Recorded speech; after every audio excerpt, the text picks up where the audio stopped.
रावण रामायण का प्रमुख पात्र था। रावण लंका का राजा था। रावण श्री राम का परम शत्रु था। अपने 10 सिरों के कारण भी जाना जाता था, जिसके कारण उसका नाम दशानन भी था। परंतु आदिवासी सभ्यता के अनुसार रावण मतलब राजा।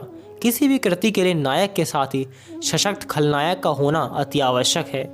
रामायण में भगवान श्री राम ने रावण का वध किया था, जिसको कि लोग बहुत बड़ा विद्वान मानते हैं, जिसको शास्त्रों का ज्ञाता कहा जाता है और अपने राज्य की भलाई के बारे में भी जो सोचता था। लेकिन कुछ जगहों पर यह बातें सही नहीं बैठती। श्री राम ने ऐसे रावण का वध किया था जो कि स्त्रियों का सम्मान नहीं करता था, उनके साथ दुर्व्यवहार करता था और बलपूर्वक अपनी बात मनवाता था। आजकल रावण को अच्छा साबित करने के लिए उसके गलत पक्षों को सही बताकर पेश किया जा रहा है। जी हाँ दोस्तों, रावण रचित शिव तांडव हम आज भी गाते हैं, जिसका अर्थ यह हुआ कि बुरे से बुरे व्यक्ति ने भी अगर कोई अच्छा काम कर दिया है तो उस अच्छे को याद रखा जाता है, लेकिन उसे अपने कर्मों का फल अवश्य मिलता है। रावण के संगीत ज्ञान की प्रशंसा चल सकती है, लेकिन उसने सीता को छुआ भी नहीं। यह बहुत ही गलत है, क्योंकि रावण का इतिहास उस प्रकार का नहीं रहा। रावण की शिव भक्ति कई ऋषियों मुनियों के लिए भी तपस्या से परे थी, लेकिन इसका अर्थ यह नहीं कि रावण ने सीता के साथ बलपूर्वक व्यवहार नहीं किया। रावण ने क्या अपहरण करते समय सीता पर अपने बल का प्रयोग नहीं किया था? लंकापति का इतिहास वाल्मीकि रामायण के ही एक अंश से पता चलता है, जो महर्षि वाल्मीकि द्वारा रचित है और जिसे राम कथा का मूल माना जाता है। रंभा का नाम आपने सुना होगा। वह स्वर्ग की अप्सरा थी जो तमाम नृत्यों और कई कलाओं में पारंगत थी। आगे बढ़ने से पहले एक बात बताना जरूरी है कि रावण और कुबेर भाई थे। कुबेर के पुत्र का नाम नल कुबेर था। रंभा नल कुबेर की प्रेमिका थी और इस रिश्ते से वह रावण की बहू लगती थी।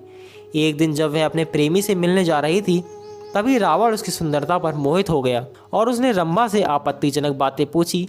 रावण ने रंभा से पूछा कि वह इतना सज धज कर किसको तृप्त करने जा रही है। रावण ने इसके लिए संस्कृत में भोज्यते शब्द का प्रयोग किया, जो दिखाता है कि वह स्त्री को उपभोग की वस्तु समझता था। रंभा ने रावण को इससे नातों की याद दिलाई।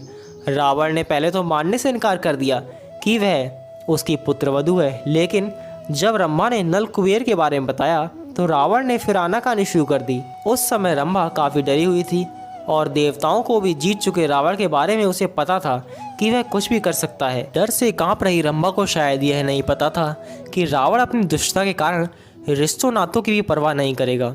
क्या आपको पता है कि जब यह साबित हो गया कि रंभा रावण की पुत्रवधू है, तब रावण ने क्या जवाब दिया? रावण ने कहा कि सारे रिश्ते नाते सिर्फ उन्हीं स्त्रियों के लिए होते हैं जो किसी एक पुरुष की पत्नी हो। उसने रंभा से कहा कि स्वर्गलोक में तो ऐसा कोई नियम कानून या रिश्ते नाते नहीं होते। उसके बाद रावण ने रंभा के जांघों और वक्ष स्थल को लेकर आपत्तिजनक टिप्पणी की। साथ ही उसने घमंड से चूर होकर अपनी वीरता का बखान किया और यहाँ तक कहा कि अश्विनी कुमार सहित दुनिया का कोई भी पुरुष उससे बेहतर नहीं। मर्यादा पुरुषोत्तम राम जहाँ शबरी के झूठे फल खाते थे, रावण किसी भी स्त्री की तरफ सही नज़र से नहीं देखता था। वाल्मीकि रामायण के अनुसार रावण ने रंभा को बलपूर्वक शिला पर बैठाया और फिर काम भोग में लीन होकर बलपूर्वक उसके साथ समागम किया। रंभा के पुष्पहार टूट गए, उसके द्वारा धारण किए गए आभूषण बिखर गए और व्याकुलता से वह पीड़ित हो उठी। रावण रंभा का बलात्कार करने के बाद उसे वहीं छोड़ दिया और निकल गया।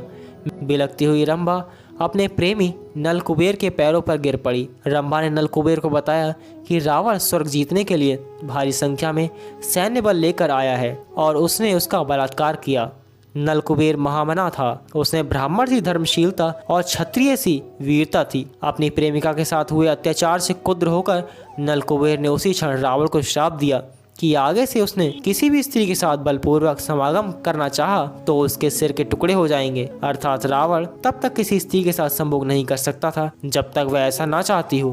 तो दोस्तों, यही था रामायण का वह प्रसंग जहाँ पर रावण ने अपनी ही बहू से किया था बलात्कार। तो दोस्तों, आपको ये वीडियो कैसी लगी? वीडियो अच्छी लगी हो तो वीडियो को लाइक करें, शेयर करें, कमेंट करें और चैनल को सब्सक्राइब करें। तो चलिए मिलते हैं एक और रोमांचक वीडियो में। तब तक के लिए देखते रहिए माइथोटॉनिक।